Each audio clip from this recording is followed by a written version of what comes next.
Mesdames et messieurs, merci. C'est votre émission Entretien, une émission de Moutetesi Télévision. Vous êtes nombreux à nous suivre à travers le monde, mais également partout en République démocratique du Congo et dans la province Nord Kivu, partout sur le streaming www.moutetesi-télévision.com. Partout où vous nous suivez, c'est votre émission Entretien. Et aujourd'hui, nous avons l'honneur de recevoir pour vous une notable de la province, notre maman, c'est Catherine Kachungu, si je n'ai pas massacré les noms, et nous serons avec elle pour 30 minutes d'entretien. 30 minutes, nous allons parler de la paix et de la cohabitation pacifique, parce que c'est la seule force qui va nous ramener la paix dans la région de Grand Lac. Madame, bonjour. Bonjour. Voilà, merci de nous recevoir dans vos bureaux, ici à Kinshasa. Vous êtes Catherine, d'abord. Qui est Catherine de manière générale? Katungu, c'est le nom vraiment originaire du Nord Kivu.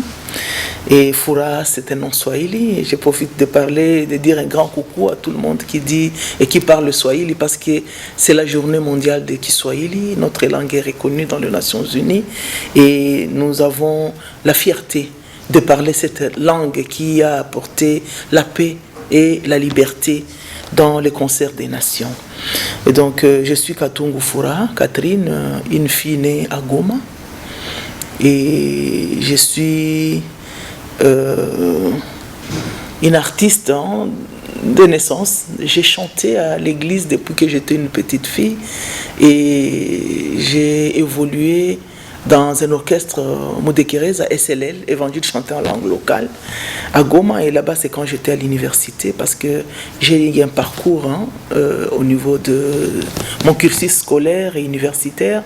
Tout se passait à Goma. Mon école primaire, c'est à l'école primaire Maendeleo. Mon école secondaire aussi, c'est à Maendeleo, à Goma. Et j'ai fait mon université à l'Université libre des Pays des Grands Lacs.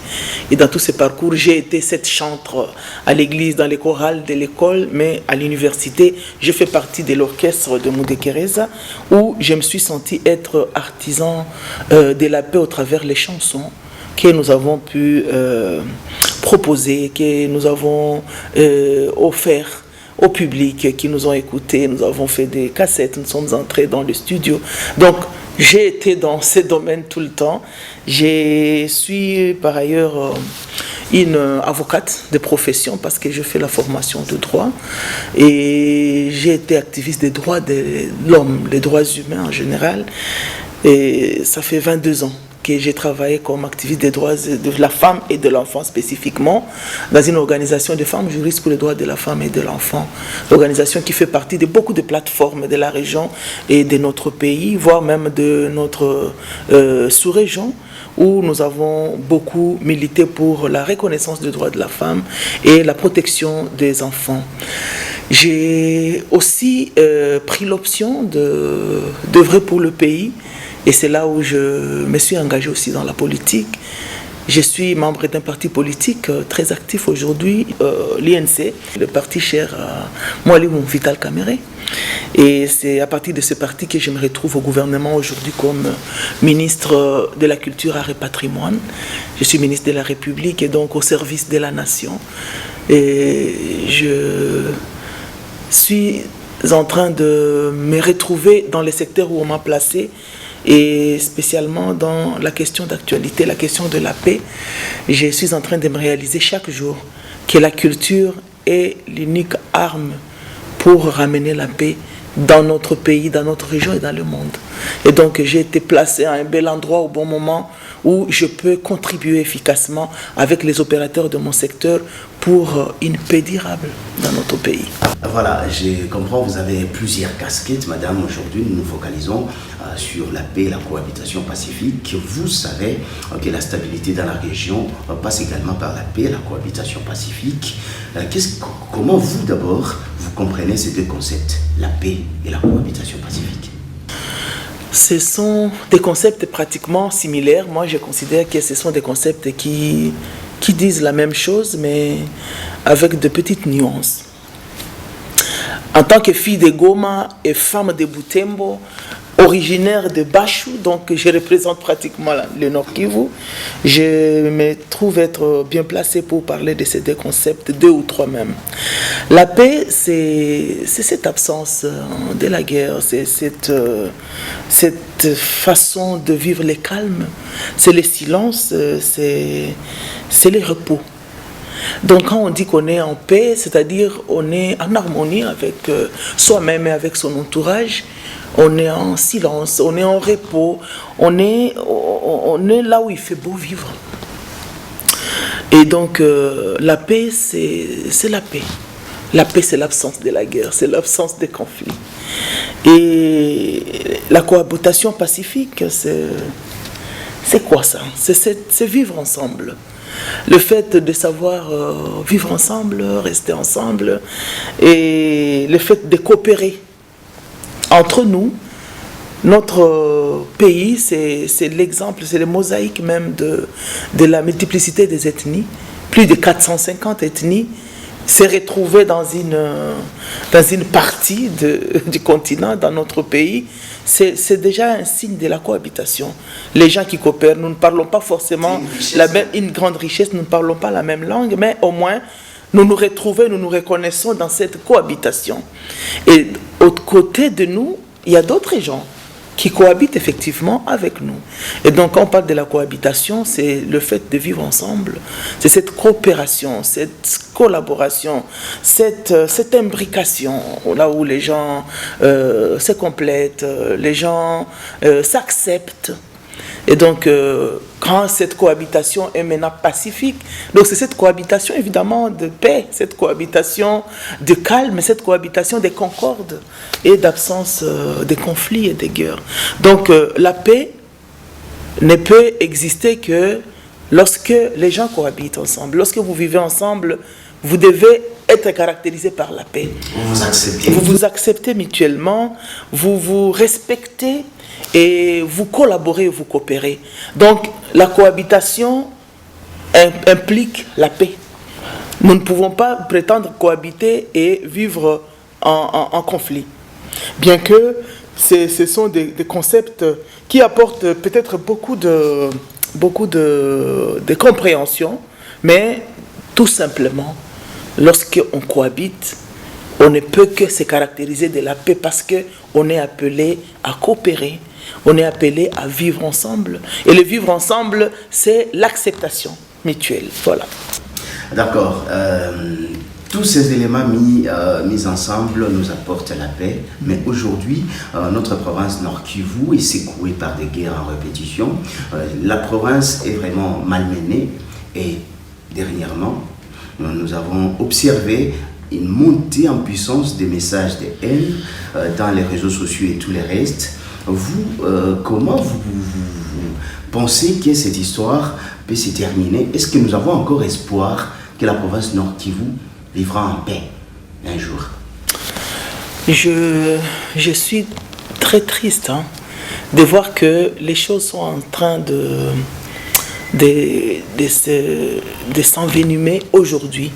Lorsque nous, quand nous avons grandi, quand nous sommes nés, quand nous avons vécu dans la région, nous avons été des personnes, nous avons vécu des moments, des grands moments, des moments d'unité, des moments de partage, des moments de mixture, si je peux me permettre le terme. Nous nous sommes mis ensemble, nous avons développé des liens qui nous ont enrichis.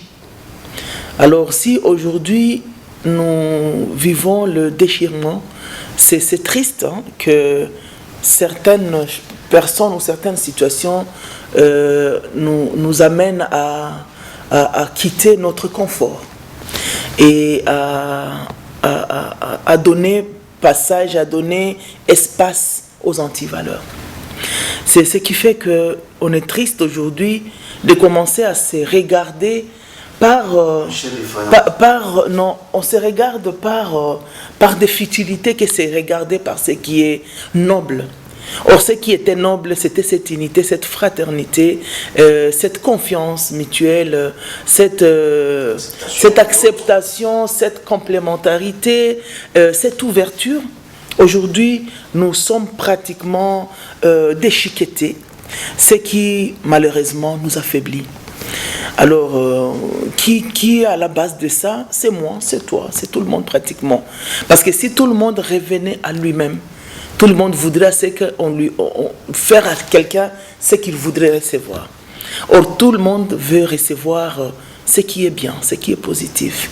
Tout le monde voudrait recevoir ce qui lui apporte un plus, ce qui l'épanouit, ce qui le permet de participer au développement et à l'amélioration des conditions.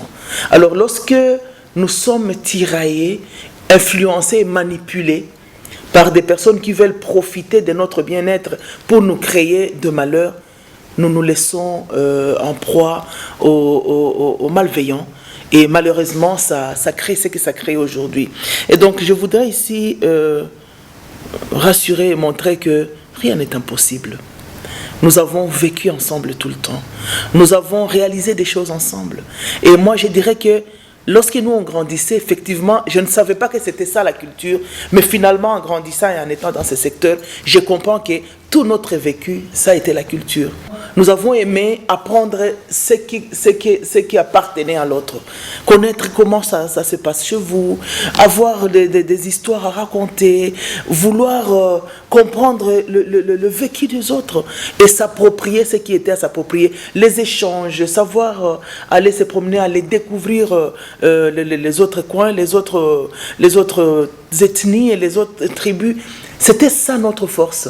On pouvait chanter la même chose. On pouvait échanger quand on chante. On pouvait concevoir, moi quand j'étais dans la chorale, c'était l'évangile chanté en langue locale. C'est qu'on chantait en Swahili, on devait les chanter en Kinyanga, on devait les chanter en Kiunde, les chanter en Mashi, les chanter en Kinande, les chanter dans pratiquement toutes les langues de notre région. Et ça faisait cette richesse où tout le monde se retrouvait dans ce qu'on faisait. Et c'était une façon de nous mettre ensemble. Et donc les textes, on pouvait même l'écrire en français et les soumettre à ceux qui connaissaient davantage ces langues-là. Et ça nous apportait, et nous-mêmes, nous apprenions à ces temps-là. Donc si je savais comment on se saluait dans telle ou telle autre langue, ça m'enrichissait plutôt que de pénétrer, de créer des douleurs et des problèmes. Et donc lorsque nous avons chanté, lorsqu'on a dansé, en même temps que nous allons chanter en Mashi, nous allons danser en Mashi. Quand nous allons chanter à Kiunde, on va danser à Kiunde. Quand c'est à Kinande, et vous voyez que nous essayons de découvrir, vous chantez, vous dansez avec le main, nous c'est avec la hanche, les autres, nous c'est avec le pied, nous soulevons, nous asseyons. Donc, vous faites cette mixture-là, ça fait vraiment l'ensemble, et vous cohabitez ensemble. Et c'est là où je me suis dit que la culture étaient vraiment ces canaux, ces vecteurs. Les vecteurs de la paix, parce que quand on est dans le deuil, on chante, on danse, on cherche à amener les réconforts. Quand on est dans la joie, on chante, on danse selon nos traditions, on fait des contes, on fait des récitals, et ça ramène un peu une chaleur et une cohésion. Donc, ce qui nous manque aujourd'hui, c'est quoi finalement pour qu'on retrouve dans la société aujourd'hui des messages de haine? Qu'est-ce qui nous manque? Pourquoi est-ce qu'on peut dire aujourd'hui que ce qui nous initiait avant a été détruit par l'ennemi pour nous diviser aujourd'hui? Je pense que ce qui nous manque, c'est le regard positif de l'autre. Ce qui nous manque, c'est le fait de chercher ce qui est individuel, l'intérêt privé, sans voir qu'est-ce qui nous unit davantage. Ce qui nous manque, c'est le partage. Celui qui a trouvé ne sait pas partager avec quelqu'un d'autre. Ce qui nous manque, c'est la communication. Nous ne sommes pas en train de communiquer suffisamment et nous ne sommes pas en train de nous ouvrir avec sincérité, et cela nous éloigne, qui nous rapproche. Ce qui nous manque, c'est l'envie, c'est le fait de vouloir seulement prendre ce qui appartient à l'autre et ne pas vouloir partager et contempler contempler avec satisfaction ce que possède l'autre, ce que réalise l'autre, et reconnaître les atouts, reconnaître les capacités, les compétences des uns et des autres, ça nous manque. Il nous manque l'estime de soi et l'estime des autres. Ça nous manque l'amour, pratiquement. Nous avons perdu ce qui nous initiait avant. C'était cette cohabitation, le vivre ensemble. Nous l'avons perdu parce que nous sommes méfiants. Nous avons développé la méfiance à cause de la méchanceté, bien évidemment. Il y a des gens qui ont développé la méchanceté. Dans notre culture, il n'y avait pas la criminalité. Dans la culture de la région, dans la culture de notre pays, nous n'avons jamais développé la violence. Dans la culture de notre pays, la culture de notre région, nous avons toujours partagé à manger ensemble. On pouvait ne pas être riche, mais on pouvait manger ensemble. C'est-à-dire, on ne pouvait pas supporter voir que les voisins mouraient de faim. On ne pouvait pas supporter voir que le voisin n'avait pas un habit. Donc nous, on a grandi en partageant. Nous avons grandi en échangeant avec les voisins. Nous avons grandi en nous aimant et en nous faisant confiance mutuellement. Nous avons perdu tout cela à cause des intérêts vraiment, moi je dirais des intérêts matériels. Donc le matériel a pris la place de ce qui nous initiait plus.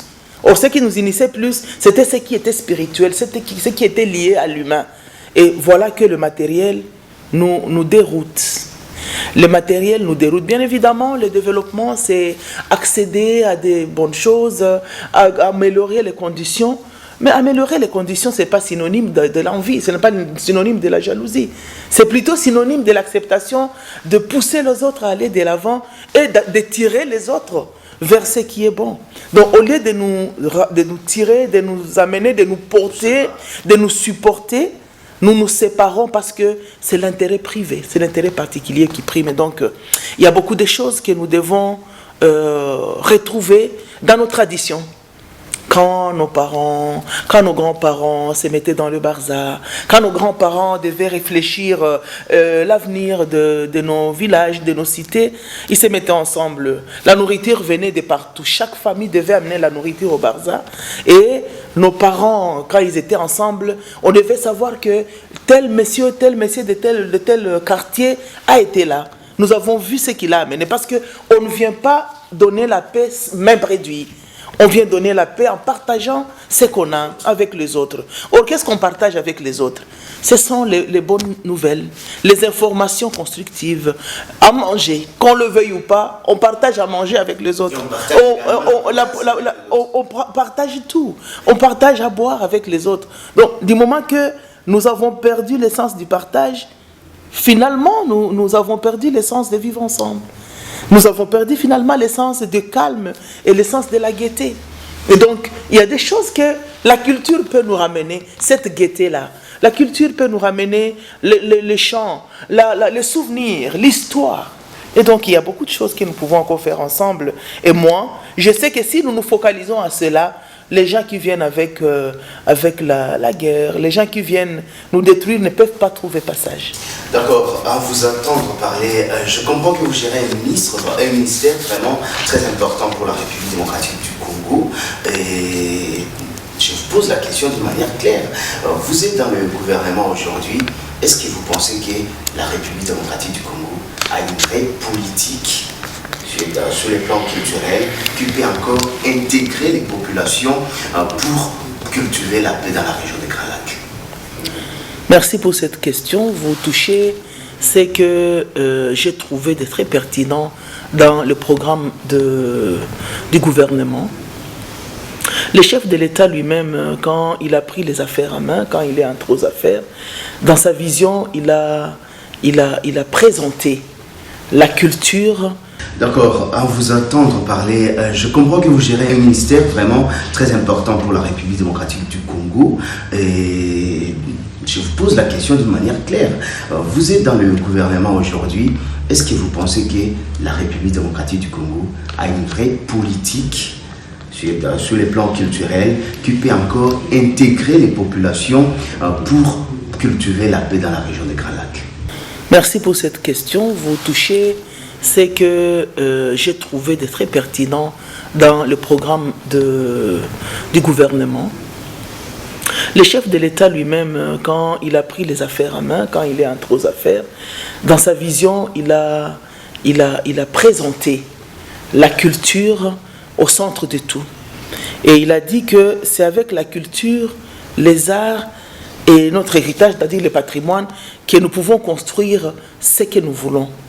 L'Afrique que nous voulons, aujourd'hui le Congo que nous voulons, c'est la culture. Et quand nous avons été nommés et amenés aux affaires, ce que nous avons trouvé comme politique, c'est l'émancipation des valeurs. Et l'émancipation des valeurs, ce sont des valeurs culturelles qui constituent l'homme, l'être humain. Et par ces programmes, le gouvernement m'a chargé, moi, dans mon ministère ici, de mettre en place une direction de l'éthique. Parce qu'effectivement, nous assistons à des antivaleurs. Comment nous allons revenir à nous-mêmes, revenir à la raison et aux bonnes manières, c'est en définissant encore une fois l'éthique de comment nous devons nous comporter.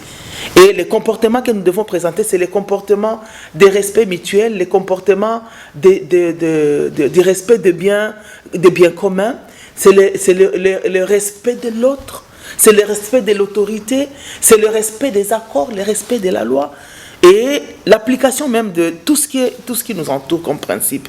Et donc quand on nous charge, nous comme ministère de la Culture, de travailler sur l'éthique et sur les valeurs, c'est-à-dire il y a un problème. Et ce problème doit trouver des solutions parce que la culture gère la question des êtres humains. On ne peut pas parler de la politique, on ne peut pas parler de l'économie, parler de la cohabitation, parler de la paix, là où il n'y a pas des humains. Quel humain va contribuer à cette paix durable? Quel humain va contribuer à cette solidarité, à cette cohabitation? C'est cet humain-là qui développe des valeurs. Et c'est pourquoi je me dis que le chef de l'État ne s'était pas trompé quand il pense que nous devons contribuer à ramener la paix, la beauté, l'émergence. C'est parce que la paix, le développement, la politique se trouvent dans ce que nous voyons, dans ce que nous palpons, dans ce que nous créons. Avec notre créativité, nous pouvons contribuer tant soit peu à changer les choses.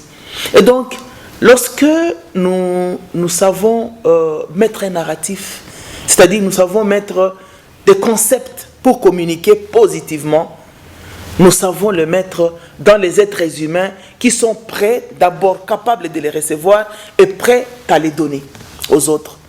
Et donc quand on doit communiquer positivement, quand on doit réfléchir, qu'est-ce qu'on doit mettre en place pour que les choses démarrent, c'est-à-dire vous vous mettez et vous réfléchissez, ce qui va vous permettre d'évoluer. Et c'est de cette manière-là que nous sommes en train de mettre en place des programmes culturels dans notre pays où nous voulons que tous les domaines de l'art puissent contribuer effectivement au développement, à l'envol et à la paix. Et c'est possible.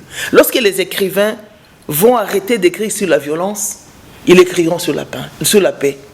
Lorsque les sculpteurs vont présenter des créativités de la cohabitation, ça va être le message que nous allons véhiculer. Lorsque la danse va être cette danse qui nous invite à vivre ensemble, qui nous invite à coopérer, qui nous invite à mettre nos efforts ensemble, ça va contribuer au changement. Lorsque les conteurs vont nous présenter les contes, les histoires de construction, les histoires de civilisation, les histoires de grandeur et de profondeur, ça va nous amener, ça va créer en nous le vouloir faire mieux. Lorsque le photographe va vouloir valoriser ce qui est merveilleux chez nous, il va apporter quelque chose. Donc un photographe va prendre les images pour vendre la destination, pour vendre l'image de chez nous, pour vendre la beauté de chez nous. Lorsqu'un cinéaste se mettra à faire les scripts pour que l'enfant qui naît aujourd'hui connaisse l'histoire de notre pays et réfléchisse la grandeur et la puissance de notre pays. Et donc, c'est dans l'art, dans cette créativité, je pense que nous allons être à mesure de ramener tous les autres secteurs de la vie à contribuer effectivement à la paix durable et à la cohabitation. Parce qu'on le veuille ou pas, l'économie, la science, l'environnement, les genres, le tourisme,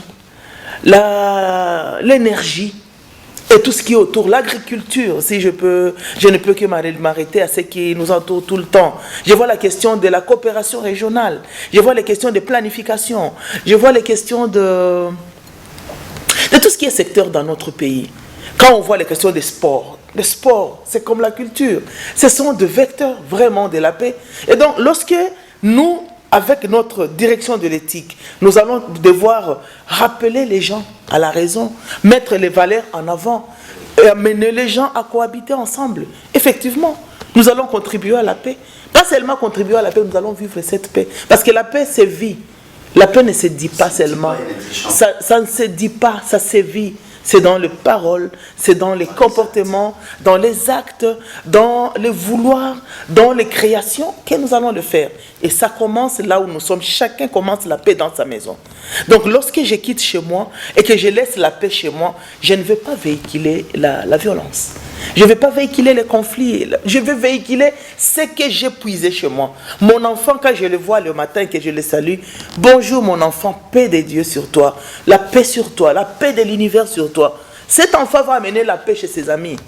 Mais quand je le réveille, je lui dis, imbécile, d'ailleurs, il ne faut pas passer, il ne faut pas saluer les gens à côté. Effectivement, cet enfant va amener la violence et l'arrogance. Donc, tout commence par moi, tout commence par toi, tout commence par chacun. C'est pourquoi je dis que nous sommes tous la culture et nous sommes tous appelés à apporter la paix parce que nous sommes artisans de la paix par notre culture, par notre savoir-vivre, par notre vouloir vivre ensemble et par nos valeurs que nous devons promouvoir. D'accord, madame. Nous sommes en train de chuter dans cette émission. Nous restons avec quelques minutes. Je vais encore vous soumettre à ce même exercice. Vous allez fixer cette caméra devant vous. Il y a des mamans qui ont été massacrées hier et des enfants qui continuent à être massacrés à l'est de la RDC. Les gens qui ne savent pas dormir parce que ça crépite de partout. Vous êtes originaire du Nord Kivu. Vous allez lancer un message de paix et de cohabitation pacifique à tous les enfants du Nord Kivu et de la région qui vont vous suivre. C'est parti. Merci pour cette occasion. À chaque fois, je voudrais lancer des messages, mais je pense ne pas voir les termes qu'il faut pour sortir ce que je voudrais voir et je voudrais vivre. Les pays, et particulièrement la région, a connu des atrocités. Nous avons connu des moments difficiles, des moments de désespoir. La période que nous avons vécue chez nous nous a créé des problèmes, des stress, des frustrations. Il y a beaucoup de vulnérables. Il y a beaucoup de femmes qui ont été touchées dans leur dignité. Il y a beaucoup de familles qui ont été séparées. Et il y a beaucoup de gens que nous avons perdus. Il y a des gens qui ont perdu leur dignité. Il y a des gens qui ont perdu la vie. Il y a des gens qui ont perdu le bien. Il y a des gens qui ont perdu tout ce qui leur appartenait. Ils ont perdu même l'espoir. Mais je voudrais ici lancer le message de l'espoir. On peut encore espérer parce qu'on nous a toujours dit que l'espoir fait vivre. Nous pouvons déjà encore espérer à contribuer au bonheur, à contribuer à l'émergence de l'amour du prochain, à contribuer à la gaieté. Parce qu'on le veuille ou pas, même si on a longtemps vécu dans la douleur, une chanson apaise la douleur. Une danse nous amène dans la gaieté. Une parole bien dite nous redonne encore envie de poursuivre et de vivre. Et donc, l'espoir nous amènera dans cette résilience de vouloir vivre encore. Ici, j'invite toutes les mamans qui ont porté le lourd tribut des violences, de se reconnaître être actrices de notre destin, du destin de notre pays, et de continuer à faire encore davantage parce qu'elles sont des éducatrices, elles sont des nourricières, elles nous ont amenés à l'école et elles sont en train de nous porter et aujourd'hui dans l'autonomisation, elles sont en train de nous faire vivre. Donc ces mamans sont aujourd'hui notre base. Ce sont ces mamans qui nous donnent l'envie et le courage de continuer là où nous pourrions abandonner. La jeunesse, c'est l'espoir. La jeunesse, ce n'est plus l'avenir, la jeunesse, c'est le présent. Parce que la jeunesse, vous constituez la majorité de la population de notre pays et de notre région. C'est vous qui connaissez aujourd'hui la technologie. C'est vous qui avez toute la connaissance et toutes les informations. Je voudrais inviter la jeunesse à savoir utiliser la connaissance pour la paix, à savoir utiliser la technologie pour la cohabitation et pour le développement dans la résilience. Je voudrais ici inviter les serviteurs de Dieu, inviter aujourd'hui les journalistes, inviter aujourd'hui tous ceux-là qui manipulent l'argent parce que ce sont des commerçants, parce que ce sont des gens qui cherchent à contribuer à l'économie de notre pays, à vouloir mettre le message, les concepts de la cohabitation, transcender ce qui nous ramène en bas et aller au-delà en voulant trouver toujours un gain. Pour un commerçant, c'est trouver le bénéfice. Pour nous, la population, c'est avoir accès à tout ce qui peut nous permettre de travailler et de vivre de ce que nous sommes en train de faire. Aux serviteurs de Dieu, de ne pas nous exploiter, mais de nous donner le message de vivre ensemble, le message de cohabitation, de développement et de l'espoir. J'insiste pour l'espoir. On peut encore espérer parce qu'il y a beaucoup de choses à faire que nous ne savons pas faire lorsque nous nous accrochons à ce qui nous tue et ce qui nous élimine. Je voudrais ici inviter tous les vulnérables à ne pas baisser les bras. Toutes les personnes qui respirent, lorsque vous avez une bouche, vous avez des mains, vous avez des pieds, nous pouvons faire quelque chose. Dans la créativité, créons ce qui nous amène à évoluer, que créer ce qui nous amène à nous exterminer. Je vous remercie. Ushikamane na mila zetu. Kwani mila zetu ni amani, ni usalama na umoja. Kila mkaaji wa kwetu, kila mtoto wa nyumbani anajua usalama na upendo na anajua ni nini iliyo bora juu ya kuishi pamoja ndani ya kuchukuliana. Ndani ya nyimbo, ndani ya hadithi, ndani ya kucheza michezo mbalimbali, na ndani ya vichekesho na habari nyingi za kutukumbusha yenye ilikuwa ya mzuri, tujikutane tunajenga upya amani na usalama. Kwetu ni kuzuri, kwetu kuna maisha, kwetu kuna salama, kwani kwetu kuna umoja na upendo. Amani, kuishi pamoja, usalama, kuchukuliana na kushughulikiana kila siku ndio ngabo yetu.